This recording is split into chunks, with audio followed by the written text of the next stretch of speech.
Hey everyone, welcome back to Dive in the Words. Today, we're diving into a book that's both eye-opening and mind-boggling. Thinking, Fast and Slow by Daniel Kahneman. Now if you're curious about how your brain actually makes decisions, this one's for you. And trust me, you'll never look at your own thinking the same way again. But before we get into the details, let me introduce you to the man behind the magic, Daniel Kahneman. He's a Nobel Prize-winning psychologist who revolutionized the field of behavioral economics. Yep, that's right, a psychologist winning a Nobel in economics. His work focuses on how we humans actually think, make decisions, and sometimes, well, make mistakes along the way. So, what's thinking fast and slow all about? Well, Kahneman breaks it down into two systems of thinking that guide every decision we make. Let's call them System 1 and System 2. But I like to think of them as fast thinking and slow thinking. Pretty self-explanatory, right? System 1 is like your brain on autopilot. It's fast, intuitive, and effortless. Think about it like this.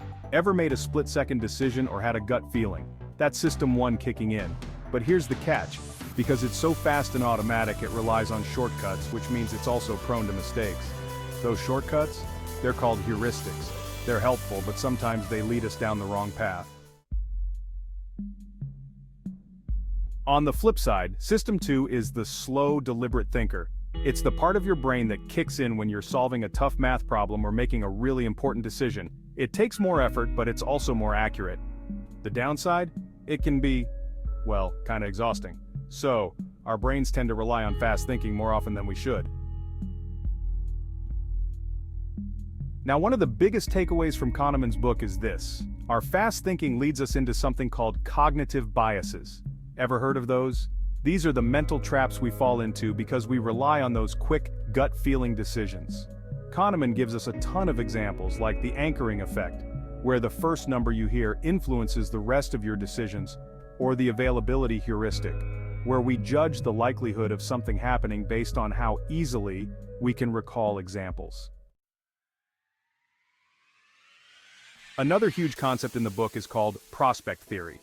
This is where Kahneman really changed the game in economics. He showed that we humans are naturally loss-averse. What does that mean? Well, we hate losing more than we love winning. Imagine losing $100. It hurts way more than the joy of gaining $100, right?